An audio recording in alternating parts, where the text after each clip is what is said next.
Muchas gracias, ya. Ahora sí van a ver. Ahora van a escuchar. Sí. Ya. Sí, sí, lo escucho.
Bien. Qué interesante, ¿no? Qué bonito. Es un material de información muy didáctico, sobre todo lo que representa la puericultura preconcepcional, ¿no? Y en realidad, esta materia de puericultura, como ya les he dicho, va a llevar a mucho debate, mucha interacción, muchas cosas que vamos a tener que compartir e intercambiar opiniones. ¿Sí? No recordemos, no nos olvidemos de lavarnos las manos. Si bien es cierto, ha bajado la incidencia de contagio, estamos un poquito hacia abajo, pero no olvidemos que todavía nos podemos contagiar. Hasta que no nos vacunemos todos, pues evidentemente vamos a tener ese riesgo de contagio. Y en realidad, pues no sabemos, como discutíamos con las chicas de neonatología, nuestra situación de salud y nuestro servicio de salud todavía son deplorables. Qué pena que nuestros gestores tengan la mentalidad, ¿no? Todavía equivocada, la mentalidad de políticos y no de gestores de salud, porque si no mejoraríamos bastante. Sí, necesito una relatora. A ver, ¿quién quiere ser una relatora? Un ratito voy a cargar mi laptop porque si no se nos van a... los voy a abandonar muy pronto. ¿Quién quiere ser una relatora? A ver. No se peleen, por favor. Un ratito.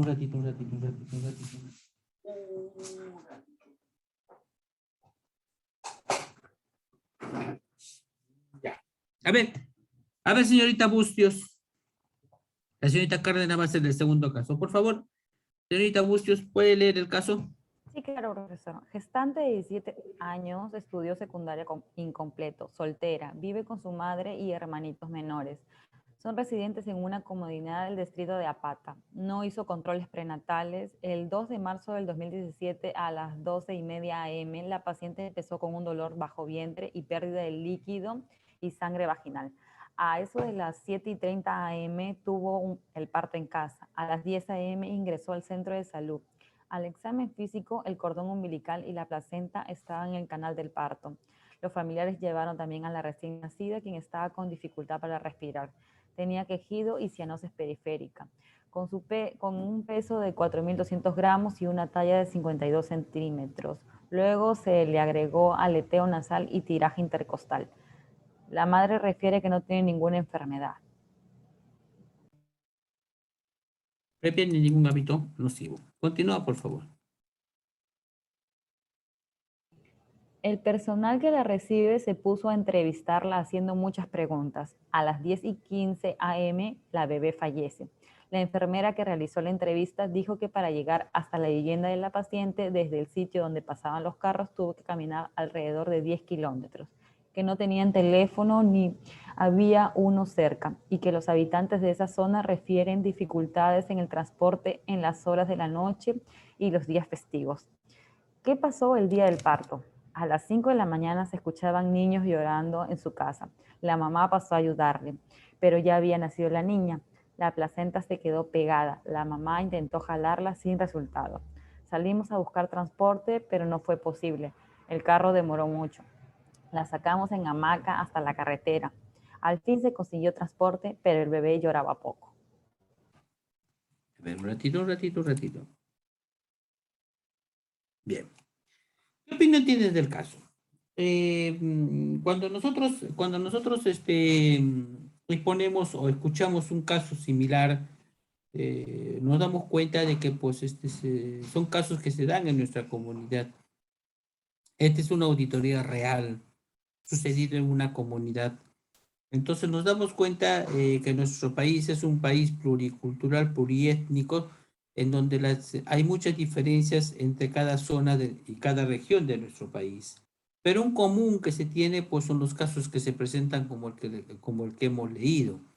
La idea no es analizar qué factores condicionantes llevaron a la mortalidad, sino la idea es ponernos en el sitio, ubicarnos en el sitio para ver cuál es nuestra visión que vamos a tener con respecto al trabajo que vamos a realizar.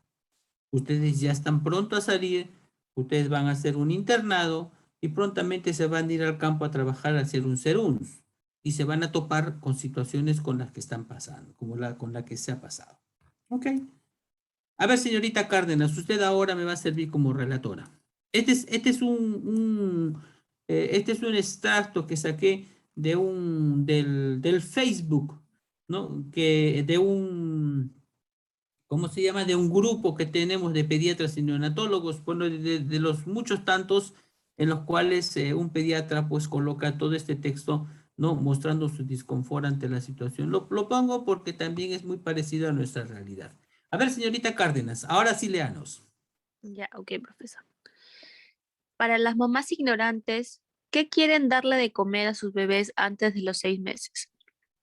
Era un domingo, estaba en mi guardia, son las 9 p.m. y llega un paciente de 4 meses de urgencias.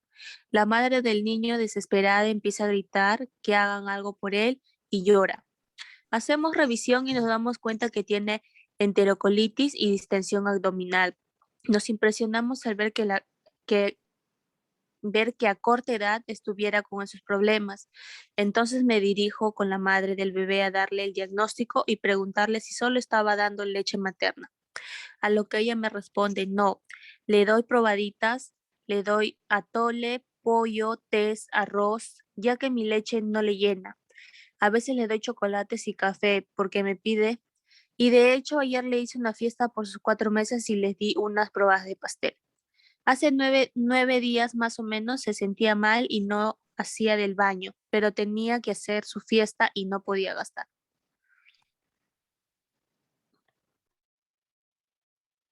Continúa leyendo. Seguido de eso, me comenta que le dio una malteada de Herbalife para curarlo. Me dio tanto coraje y también me dieron ganas de darle una bofetada por ignorante. Le dije que esa fue la causa de que el pequeño estuviera grave.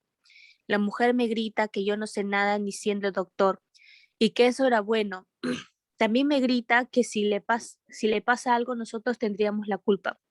Hicimos lo posible por salvar al bebé, pero debido a que ella lo llevó a muy tarde al hospital y sus intestinos se le dañaron, lo cual causaron perforaciones, el niño no sobrevivió. Nuevamente me dirigí con la mujer a darle la triste noticia. Veo que esta vez están varios familiares consolándola. Al notificarle la muerte empieza a llorar y a gritarme asesino. La familia rompe en llanto y tampoco me bajan de asesino. Y que hemos cometido una negligencia médica. Aquí las preguntas. ¿Fue negligencia médica tratar de salvar a un bebé con intestinos inflamados a causa de hacerle ingerir alimentos que aún no estaban aptos? ¿Fue negligencia que muriera porque aparte de la comida que le daban, no querían gastar por hacerle una fiesta, darle Herbalife para no gastar en tratamientos y llevarlo 9 días después de ponerse grave? Tristemente, algunos padres prefieren escuchar lo que dice la vecina en algún lugar de un doctor. También dicen no tener dinero para llevarlos a una consulta, pero sí para hacerles una fiesta de 300 personas y con toda la comida y decoración cara.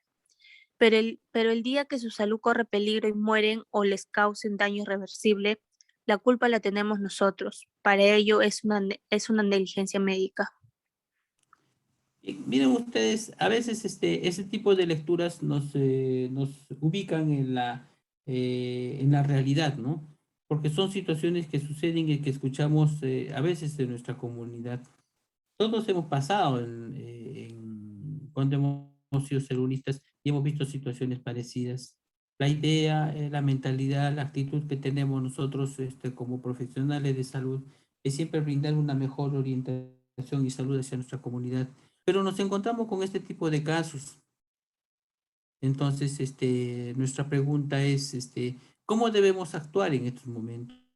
¿Cuál es la actitud que debemos tener con respecto a la situación en la que se encuentran en ambos casos? Señorita López, ¿quiere hacer un comentario?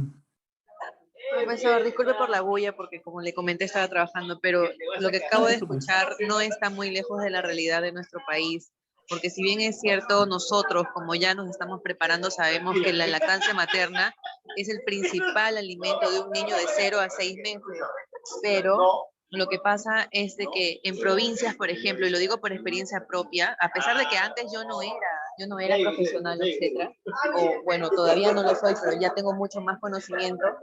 A mí me recomendaban, por ejemplo, que porque mi hijo nació macrosómico, que lloraba mucho al principio por el tema de que mi leche no era suficiente, que le dé un complemento, y ya cuando iba a ser, o sea, con el pasar del tiempo, mi hijito parecía que quería comer, y es cierto, porque los niñitos ven, o sea, los bebés ven a partir de los 3, 4 meses, están mirando. Yo pienso que les causará curiosidad que llevarse a la boca las cosas que se lleva la familia cuando está comiendo. Y me decían, dale. Y yo decía, no. Y mi abuelita me dijo, pero si yo le he dado de comer a todos ustedes de chiquitos, y casualmente tengo muchos tíos que sufren de gastritis. Y yo pienso que es a causa de las cosas que, como tienen costumbres diferentes a las de los profesionales, y que a pesar de que un profesional le puede decir, más siempre se llevan de los consejos de sus familiares, y es por eso que ocurren este tipo de casos que lamentablemente está o sea, está a nuestro alcance, pero necesitamos más cultura para las personas para que tengan conciencia, para que tomen conciencia acerca del tema de la alimentación de los bebés hasta los 6 meses. Muy bien, muchas gracias. Señorita Jiménez. Buenas noches, profesor. Sí, el caso es totalmente cierto, ¿no? O sea, se ve a diario en muchos lugares del Perú, ¿no? Sobre todo en provincia, ya que creo que ahí está, las personas están o creen más en los mitos, ¿no? Porque son mitos más que en la realidad, ¿no? En la ciencia. Y por ello se dejan llevar por eso, lo que le dicen los familiares, y por eso hay tantas muertes, ¿no? Y llegan a causar las muertes de muchos niños. No. Muchas gracias. Muchas gracias. Sí, nos enmarca, se ha querido poner estos casos para que nosotros nos embarquemos en una realidad y tengamos, como les dije, una visión más allá de lo evidente. Yo me acuerdo que cuando era muchacho, pues miraba yo un clásico de las historias infantiles y decía, hay que ver más allá de lo evidente. Y nosotros como personal de salud vamos a ver más allá de lo evidente. Vamos a programarnos más allá de lo evidente. Vamos a tener una sensibilidad diferente. Cuando ustedes lleguen a su centro de salud, lo primero que van a hacer es agarrar su ASIS para ver su situación, para ver el análisis de la situación nacional, del análisis de la situación de salud de su comunidad. Con respecto a la parte materno-neonatal, van a ver las principales patologías que se presentan en la zona para plantear o para plantearse estrategias para poder disminuir las incidencias de esas enfermedades. Y van a ver ustedes una gama, un abanico ustedes de posibilidades que puedan ustedes crearse para poder mejorar ese tipo de intervenciones. Se van a encontrar con realidades como que el personal de salud no les interesa o no van a sentir el apoyo, pero eso no va a pasar con ustedes, no va bajarles el ánimo de crear nuevas intervenciones, porque ustedes algo positivo que tienen pues son las bases necesarias y el conocimiento necesario para poder ver que las actividades o intervenciones que están haciendo lo hacen en forma asertiva. En la materia de neonatología hemos podido observar todo lo que representa la fisiología natural de los niños, ¿no? ¿Por qué suceden las cosas? Cuando se les presionaba para que estudien neonatología, ¿no? Ustedes han aprendido cuáles son los eventos normales que se realizan y por qué tengo que apoyar. ¿Por qué tengo que hacer una intervención positiva en el nacimiento? ¿Por qué lo tengo que poner contacto piel a piel? ¿Por qué tengo que cortar oportunamente el cordón? ¿Por qué tiene la lactancia? Eso nunca se van a olvidar porque eso lo han aprendido de memoria, ¿sí? Y eso lo van ustedes a programar y lo van a ejecutar hasta cuando ustedes se jubilen. Entonces son intervenciones en favor de mi comunidad, ¿no? Y eso es lo que ustedes van a ir a programar a su comunidad. ¿Sí? Este tipo de situaciones que se presentan y que se van a suscitar, ¿no? Van a servir a ustedes para que en un primer momento programen cómo tienen que trabajar, cómo debo crear mi generador de gestantes, cómo debo captar tempranamente, cómo debo intervenir con las comunidades para hacer factores de cambio y para crear un sistema de referencias, cómo yo debo llegar hacia la partera para que sea mi aliada y no sea mi enemiga, ¿Mm? Cómo yo debo ver las principales mitos y costumbres de mi comunidad. ¿Para qué? Para que esas costumbres no mellen en su salud. ¿Y cómo yo puedo cambiar de una manera de que no sea un choque de culturas contra ellos? Yo quiero poner un contacto piel a piel en la sierra, pero yo veo que en la sierra la gente es muy temerosa, es muy tímida. La gente en la sierra no se saca la ropa como en la costa, no se abre el pecho para que pongamos el niño. Entonces, con mi trabajo y con la confianza que genere yo y con la empatía hacia mi comunidad, yo voy a lograr que ella, pues, por lo menos se abra un poquito para que el niño pueda tomar ese contacto piel a piel y goce de ese beneficio que tiene mi niño. Entonces, la puericultura nos va a enseñar todo este concepto grande que vamos a entender. Miren, esa es la radiografía del niño que se presenta en el caso. ¿Qué es la puericultura? Esta clase vamos a hablar conceptos básicos sobre puericultura. Nos va a meter un poquito sobre el curso y sobre todo lo que vamos a llevar durante el presente ciclo.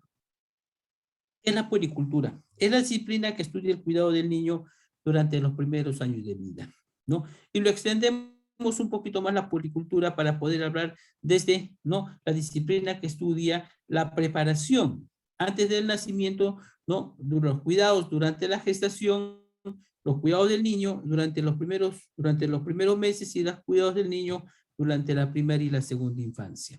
Porque cuando hablamos del concepto de puericultura, hablamos que deriva del latín que es pueri, que es niño, y cultura, pues evidentemente cuidado o cultivo, ¿no? Y comprende todo este tipo de conocimientos y prácticas, ¿no?, que van a estar inmersos dentro de las normas y procedimientos para cuidar, proteger, ¿no?, sobre su crecimiento, sobre su desarrollo, ¿no?, y sobre todo para que esté de acuerdo con todo lo que corresponde con su genética, para que podamos darle un mayor potencial de desarrollo a ese niño. Eso nos hablaba Nava, ¿no? Ahora, en el libro de puericultura y de pediatría también nos dice que es aplicable la puericultura a todas las etapas de la niñez. Y ya les explicamos que también nos va a ir más allá de lo que no solamente la niñez, sino también vamos a abarcar lo que es la etapa de la preconcepción. Cuando hablamos de los objetivos de la puericultura, vamos a hablar, ¿no?, que vamos a promover un crecimiento y desarrollo óptimo, dándoles lo mejor para que puedan lograr el máximo, ¿no?, de desarrollo hasta los 19 años, ¿no?, incluyendo la edad reproductiva de la mujer, y ahí va lo que hablábamos de la cultura preconcepcional. Vamos a identificar, diagnosticar y manejar precozmente los problemas de salud que pueden ocurrir en las diferentes etapas de vida. Va a ser diferente, por ejemplo, cuando hablemos de desarrollo psicosexual, vamos a tener que hablar del desarrollo psicosexual en las diferentes etapas de vida. ¿Por qué es diferente el desarrollo psicosexual de la infancia a la de la adolescencia? Y tenemos que entender qué es lo que sucede en cada etapa. ¿Por qué? Porque nosotros vamos a ser consejeros y orientadores. No se olviden que obstetricia es quien lleva la parte de adolescente. ¿Y cómo yo puedo dar una consejería si yo no conozco la etapa de la adolescencia? ¿Qué cambios se producen físicos, psicológicos, biológicos? ¿Cuál es el desarrollo psicosexual? ¿Cuál es el pensamiento del adolescente? Entonces, debo conocer todos esos conceptos básicos para que yo pueda entender y sobre todo dar la orientación pertinente a mi comunidad. Prevenir y disminuir problemas futuros. Evidentemente, la prevención y promoción va a estar acorde con nuestra labor, porque vamos a trabajar en el primer nivel de atención. Antes que rehabilitación, prevención y promoción, es más barato. Orientar a los padres en el cuidado y atención de sus hijos y a estos en sus autocuidados. ¡Qué bueno! Trabajar con los padres, con nuestra comunidad, en las escuelas de padres, trabajar y vamos a nosotros a visitar los vasos de leche, las instituciones sociales, ¿no? De manera que vamos a alcanzar con la orientación y consejería a la mayor parte de nuestra comunidad. ¿Sí? Cuando hablamos nosotros, cuando hablamos de niño, la UNICEF define aquellos seres humanos, niño o niña, que van hasta los 19 años, ¿no? Y quienes se encargan del estudio, pues, de estos niños es la pediatría, que la pediatría se confunde mucho con la puericultura, ¿no?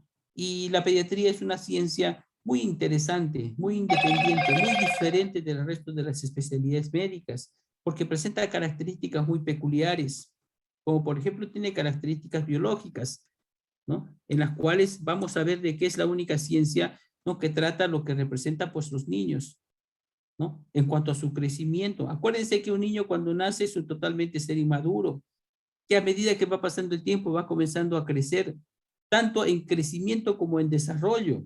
Y cuando hablamos de crecimiento, nosotros estamos hablando en función a una hipertrofia de las diferentes células que lleva a un crecimiento en cuanto a tamaño y peso. Y cuando hablamos de desarrollo, a la maduración a nivel general, ¿no? Algunos hitos que se van a alcanzar en diferentes áreas, en la parte de maduración motor, en la parte neurológica, ¿no? La maduración de la maduración sexual, cómo se va,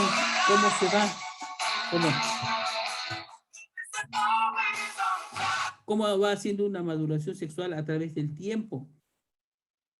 Es diferente la sexualidad expresada en una niña, en un niño a los 5 o 6 años que en un niño, por ejemplo, el desarrollo psicosexual a los 2 o 3 años. Cuando veamos esas partes es interesante. La etapa anal. En la etapa anal, la sensación del líbido se va a caracterizar por la sensación o por el hecho de que van a defecar.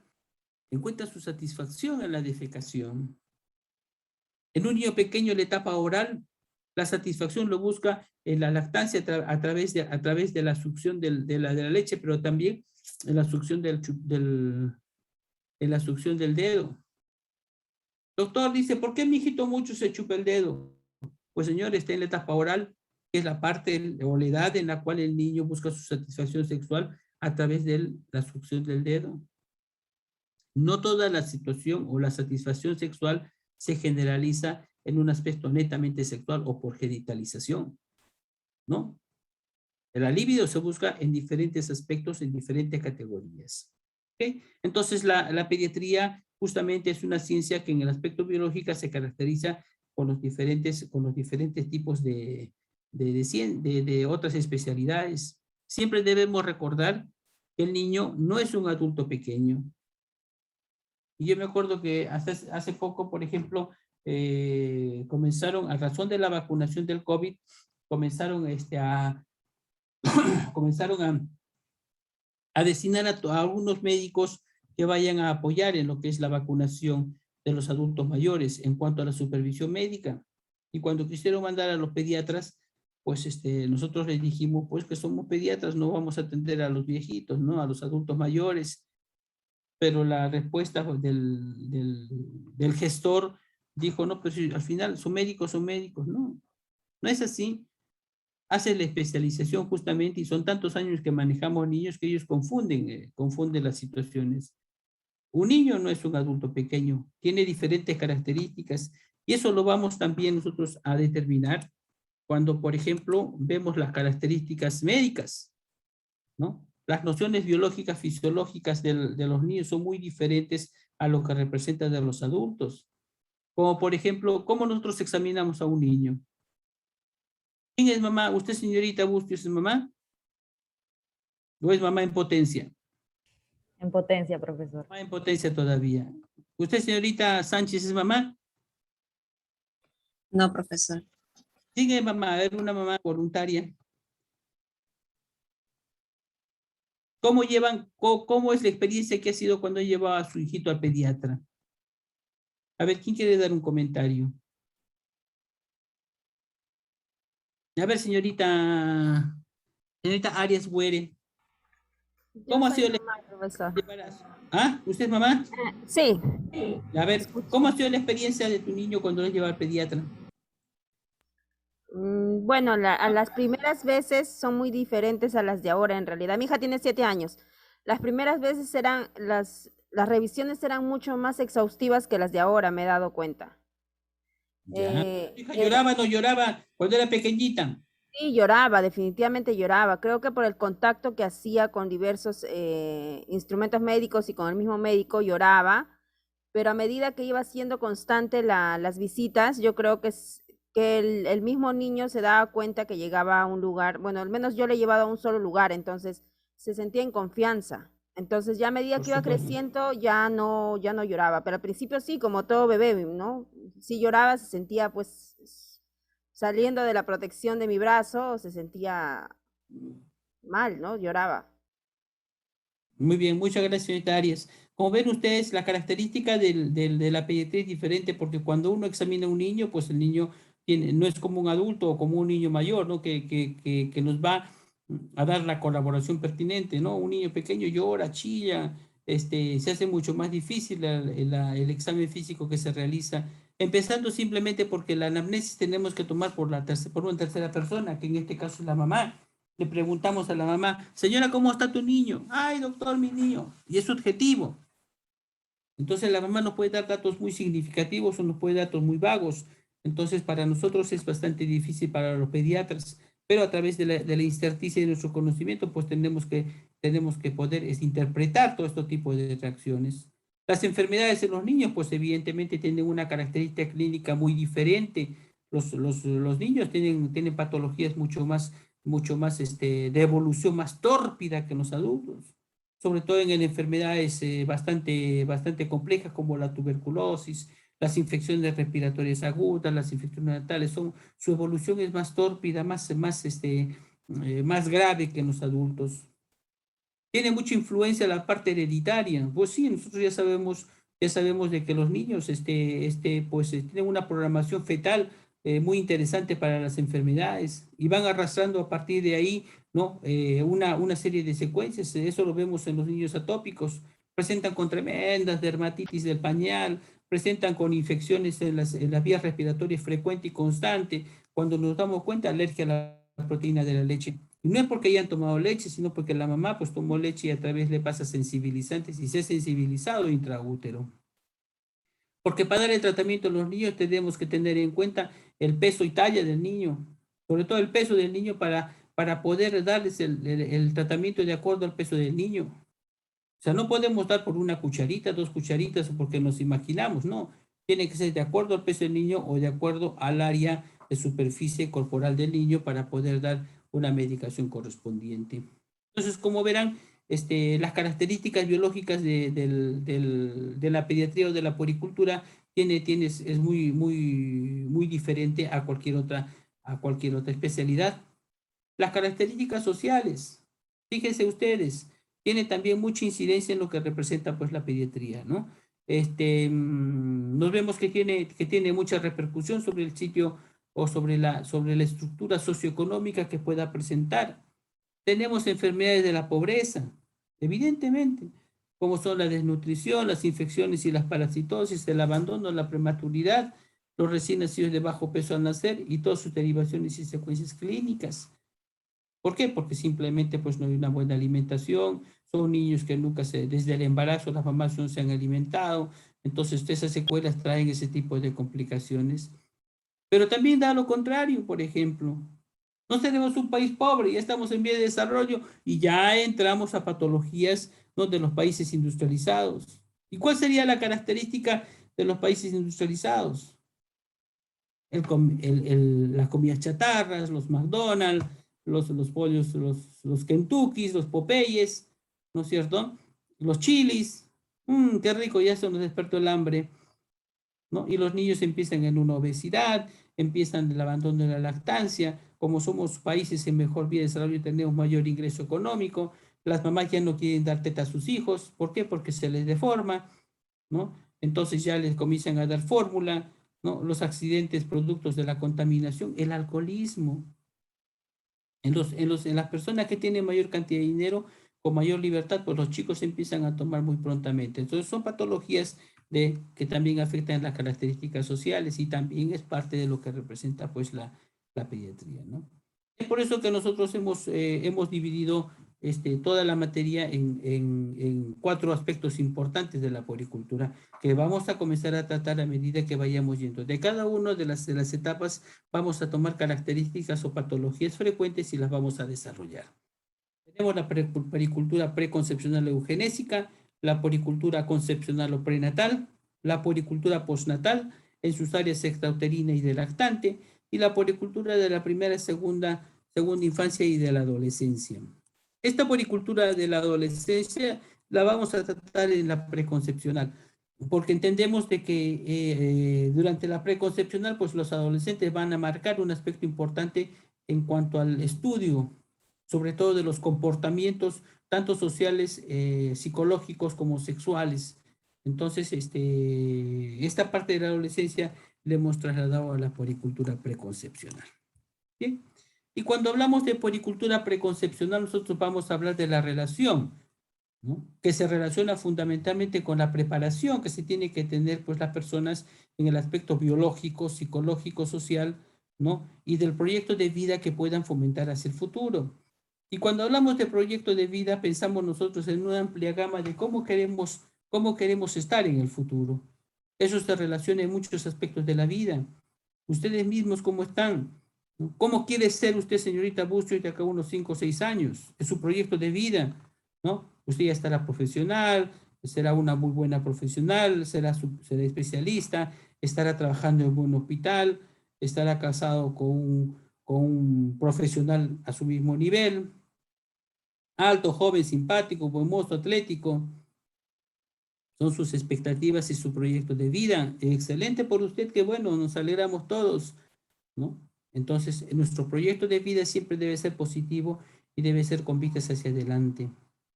¿Ok? Entonces, la puericultura preconcepcional se basa fundamentalmente en eso. Y cuando yo veo, por ejemplo, yo digo, la concepción de un hijo debe ser bienvenida, ¿no? Y vemos nosotros a un grupo, una pareja, en la cual se alegra de la concepción de su niño, de la bienvenida de su niño. Y si nosotros vemos en la imagen, ¿qué podemos nosotros deducir, señorita? A ver, ¿qué señorita Sánchez? A ver, ¿qué es la que está más próxima? A ver. O señorita Pérez, ¿qué ve usted de la imagen ahí? ¿Qué le impresiona de la imagen? A ver. Que ambos están felices y no están sorprendidos para nada. ¿Qué más? A ver, ¿qué más? Como si fuera planeado, esperado. Planeado, esperado, ¿no? ¿Qué más? A ver. ¿Yo sigo? Sí, todo el contexto, a ver, ¿qué más? Están felices, es como si estuviera planeado, están alegres. Ya les he dicho, tenemos que ver más allá de lo evidente. Profesor, como si fuera más que todo, bueno, en unos casos más que todo la llegada de un bebé a uno les preocupa. En este caso se ve felicidad, alegría, planificación, que no es una preocupación, ¿no? Sino más que todo una felicidad la llegada de ese recién nacido. Qué bueno, qué bueno. A ver, señorita Arias, y me alegra mucho, la felicito, señorita Arias, porque está levantando la mano. Qué bueno. Levantemos la mano para ubicarnos, por favor. ¿Qué más le impresiona, señorita Arias, aparte de que el muchacho es bastante simpático? No es mi tipo, profesor.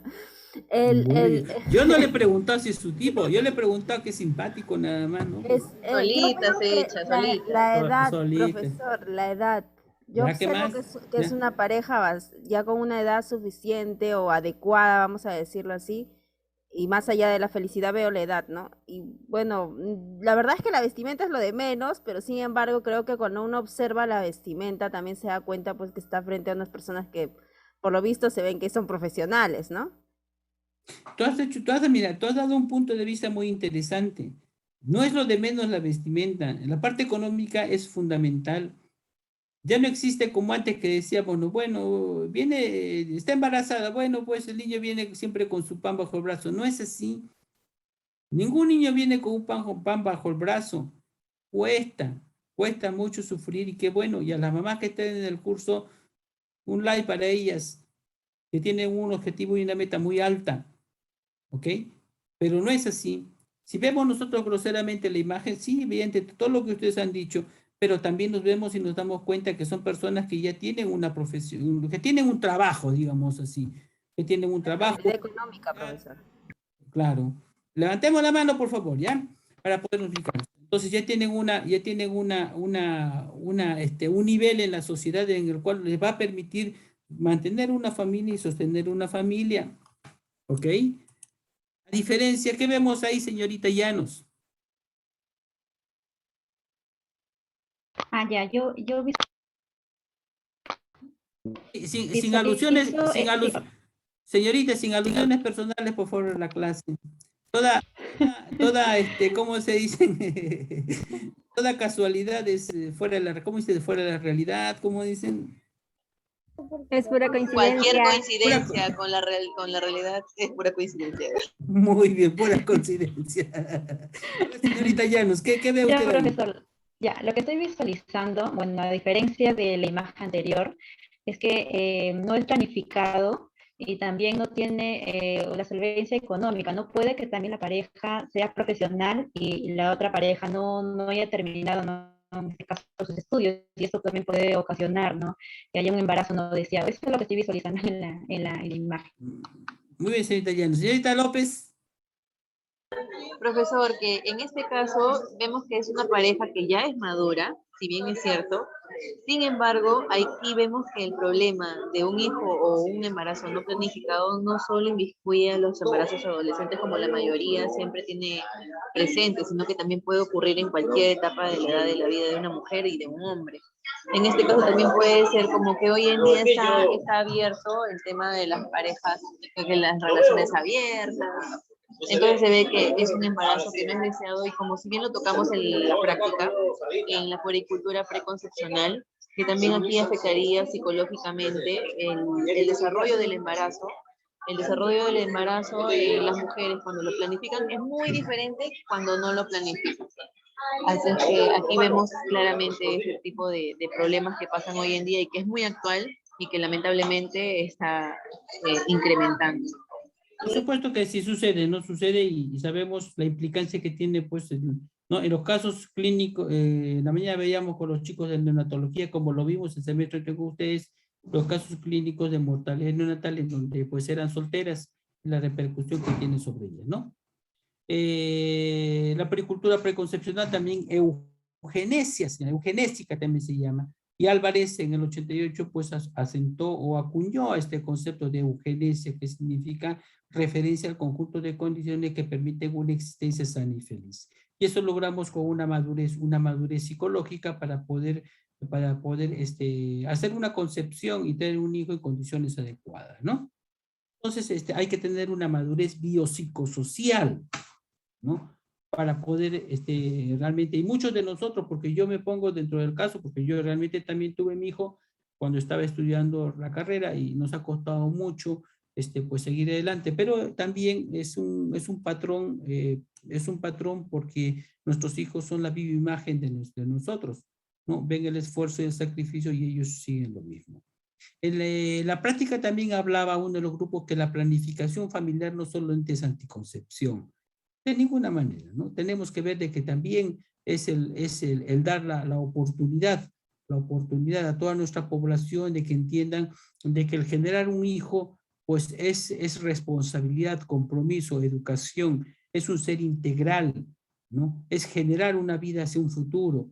Entonces debemos comenzar. Y sobre todo cuando tratemos el tema de adolescencia, vamos a ver que tienen que tener una sexualidad feliz, ¿no? Que debemos darles la oportunidad de que conozcan la sexualidad para que ellos sepan elegir lo que desean para su vida. Y sobre todo, como dicen, es mejor que se equivoquen sabiendo que se equivoquen por desconocimiento, como sucede en la mayor parte de los casos, o cuando veamos nosotros las estadísticas y los informes sobre los embarazos adolescentes, en donde el mayor porcentaje va es por presión social, o por equivocación o por desconocimiento, ¿no? Entonces,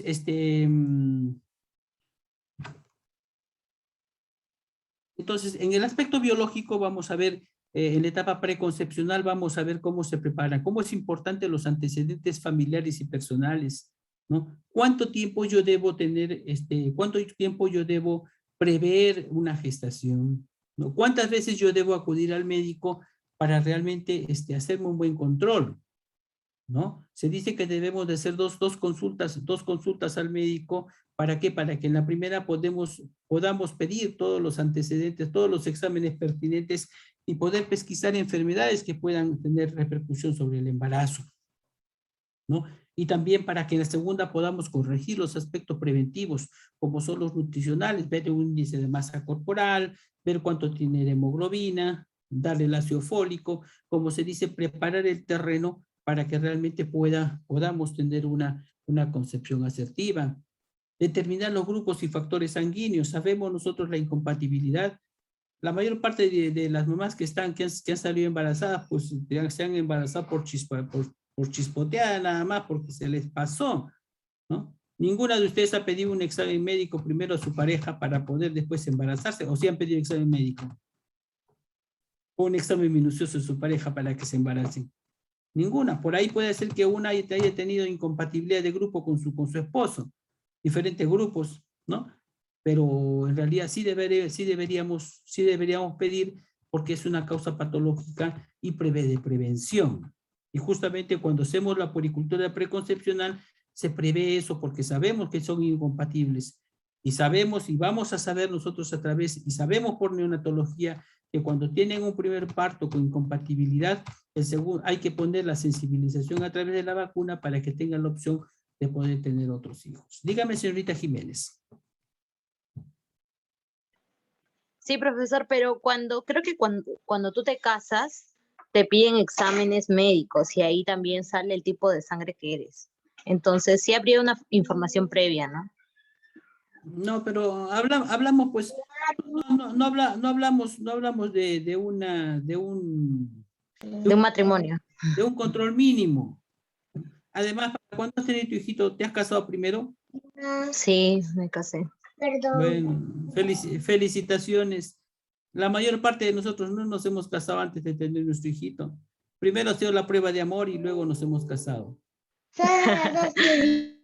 Bien, entonces lo que pedimos nosotros pues es una etapa preconcepcional bastante asertiva, ¿no? O sea que sí busquemos prepararnos antes de entender eso, ¿no? Y para eso la parte, por ejemplo, de grupo y factores es importante porque nos va a permitir preparar para eso. ¿Ok? En el aspecto emocional también, prepararnos en el aspecto emocional, ¿no? El apoyo que podemos brindar, el hecho de que la pareja busque el control preconcepcional significa mucho en el aspecto de unión, de familia, ¿no? En el aspecto de gestación, del nuevo ser que se va a venir en el futuro. En el aspecto social, pues evidentemente el padre y la madre deben tener un aspecto una estabilidad, tanto física como emocional y económica, porque la parte económica es fundamental, es cuánto tú le vas a brindar a tu hijo, ¿no? Para su futuro. Es diferente una pareja que no tenga los recursos a una pareja que tenga los recursos. Porque la pareja que tenga los recursos, pues va a comenzar con una nutrición adecuada, por una gestación adecuada, en donde el niño se va a desarrollar en el vientre de la mejor manera, con todas las condiciones necesarias, pues y el parto lo va a tener de la misma condición. Así sea un hospital, pero empoderada, porque tiene los conocimientos de la gestante y va a permitir que se le haga todas las intervenciones buenas para su niño y para el bebé, ¿no? Además, también va a poder prever quién va a cuidar a su niño. Es diferente. La mayor parte de nosotros cuando se han embarazado, ¿quién cuida a su niño? ¿O quién cuida a su niño? ¿Quién? Los abuelos. Los abuelos. ¿O no, señorita Aries? No, profesor, en mi caso fue la empleada porque yo me fui a trabajar y su papá también. Entonces, en este caso sí hubo por condiciones, pero ya hubo un cuidador.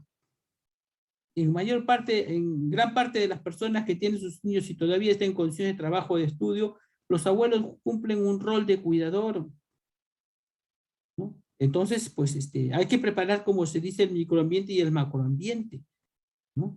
Los papás deben tener la suficiente capacidad como para poder cuidar a sus hijos, pero también crear el macroambiente necesario. Miren el aspecto social, el aspecto económico, qué tan importancia tiene en todo sentido, ¿no? Porque a medida como nosotros como padres desarrollemos ese aspecto importante de esfuerzo, de sacrificio, de compromiso con la familia, nuestros niños van a observar todo ese comportamiento y van a generar una autoestima y una responsabilidad también para ellos, para cuando sean padres. El microambiente que tiene la familia tiene un factor preponderante en el desarrollo de los niños. Si en mi casa, mi hijita, ¿no?, está viendo de que con mi esposa discuto, de repente le pego a mi esposa, la agredo verbalmente, ¿no?, la trato como si fuera el trapeador, mi hija va a crecer, o la niña va a crecer en ese microambiente, y cuando ella tenga la oportunidad de buscar una pareja, va a buscar la imagen paterna. Cuando su enamorado le pegue, va a pensar que es algo normal. ¿Por qué? Porque es el microambiente que ha desarrollado. Entonces las generaciones cargan ese lastre. Por eso usted siempre tiene que pensar que el microambiente que tienen en la casa es fundamental para el desarrollo y el futuro de sus niños y de los niños en general. Y hay que promover culturas de familia asertivas y positivas. Cuando hablamos de la puericultura postnatal, vamos a hablar de etapa extrauterina, en el cual abarca hasta las 28 días de edad, ¿no?, con todo lo que va a corresponder a esa etapa, ¿no? Vamos a volver nuevamente a algunos aspectos de la neonatología, la lactancia materna como alimentación fundamental. Va a haber un tema bien interesante sobre lactancia, sobre todo lo que representa lactancia y todas las novedades que vamos a hablar sobre lactancia y COVID, en donde van a empoderarse ustedes de la lactancia, porque ustedes tienen que promover, apoyar y proteger la lactancia materna, ¿sí? Vamos a poder nuevamente un poco resumir todos los aspectos importantes del desarrollo que tiene el neonato, ¿no?, las manifestaciones que tienen las patologías dentro del desarrollo del neonato. En el periodo de lactante, a partir de los 28 días hasta el año de edad, ¿no?, ¿qué aspectos son fundamentales? ¿Cómo está el crecimiento y desarrollo? ¿Cómo están los controles que presenta, el control motor, el control de la marcha? ¿Qué enfermedades van a prevalecer en este tipo de edades? Luego ya vienen los más grandecitos, de 1 a 4 años, en los cuales ya viene una etapa muy particular y muy interesante. ¿Cómo va a variar el comportamiento que tienen? Generalmente a esta edad van a presentar una anorexia fisiológica, que es un desgano para la alimentación, y lo vamos a poder entender. El desarrollo psicomotor, el desarrollo psicosexual, ya los más grandes de 5 a 9 años en la etapa preescolar, cómo varía fundamentalmente las patologías presentes en este niño y sobre todo el desarrollo que van a presentar. La prepubertad, cómo se va a desarrollar la prepubertad en los niños y en las niñas, ¿no? ¿Cómo se desarrolla? ¿Cuál es la característica para poder entender en el aspecto físico, emocional, social, los hábitos alimenticios, ¿no? y nos vamos a enmarcar en un mundo muy interesante, en lo cual nos va a servir para que podamos nosotros poder tener bases sólidas y hacer unas consejerías y orientaciones en forma asertiva. También nos vamos a poder repasar un tanto las normas técnicas que nos van a marcar en nuestro trabajo, porque dentro de la parte administrativa la norma técnica es la cúspide más alta, hablando de una norma técnica es lo que debemos hacer. La norma técnica no se discute. En el año 2008 se creó esta norma técnica 074, que era una norma técnica que establece el conjunto de intervenciones articuladas para la reducción de la mortalidad neonatal en el primer nivel de atención, la familia y la comunidad. Es un resumen de una serie de intervenciones positivas, ¿no? que eran basadas en evidencias, ¿no? y que se aplicaban al primer nivel de atención a la familia y la comunidad, ¿no? Y nos daban un conjunto de paquetes importantes que decía que si yo cumplo el 99% de los paquetes establecidos en la norma, pues voy a evitar del 41 al 72%. Pero si a eso le aplico la comunidad como plus, yo aumento de un 37% en disminución de mortalidades neonatales, ¿no? Entonces los principios de esta norma eran que teníamos que tener mayor información disponible y que toda la información que se resumía en estas normas pues eran válidamente científicamente validadas, o sea, medicina basada en evidencias, en donde se buscaba que todos los establecimientos de salud atiendan con el mismo nivel de calidad, ¿no? y habilidades y destrezas del personal, y que todo el personal tuviera lo adecuado en sus servicios para que puedan hacer una muy buena etapa. Y la norma estableció un conjunto de paquetes que se daban en la etapa prenatal, en el parto, en la etapa natal, ¿no? con las características y la pluriculturalidad de nuestro país, ¿no? en la etapa postnatal, qué teníamos que hacer, cómo teníamos que atender, las principales coberturas de vacunas, ¿no? Y sobre todo las orientaciones para durante el alta.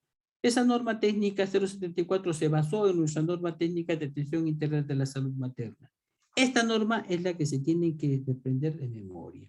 Esta es tu Biblia que tienes que tener, porque algún día cuando tengas algún problema te van a preguntar, ¿y qué dice tu norma técnica de salud? Y si tú haces algo que está fuera de esta norma técnica, pues estás en falta.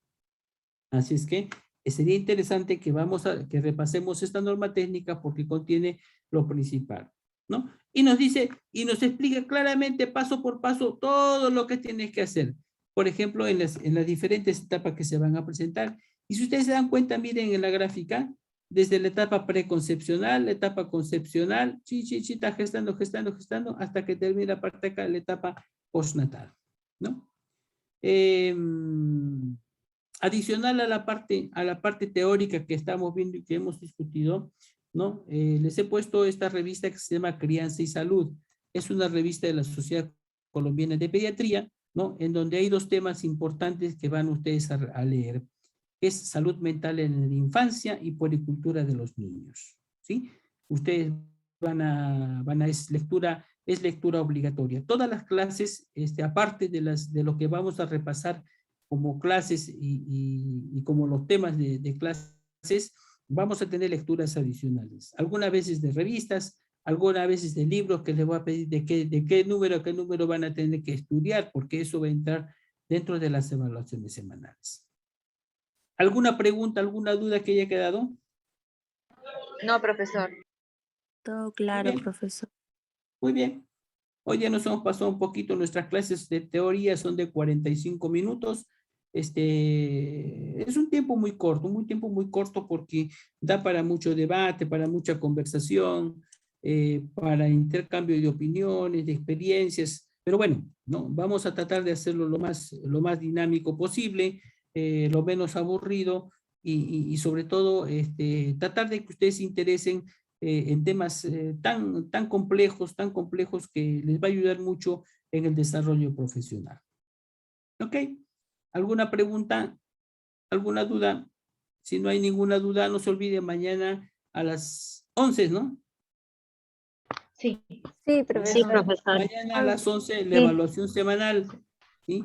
Vamos a poner parte del tema de la clase como también de las lecturas, de la lectura adicional. ¿Ok? Listo, chicas, vayan a descansar. ¿Sí? Y nos vemos nosotros hasta la próxima semana. Hasta luego. Chao, profe. Chao, chao, chicas, nos Hasta luego. vemos. Buenas tardes, Profesor, Vélez. sí, Hasta luego. profe. Chao, chao.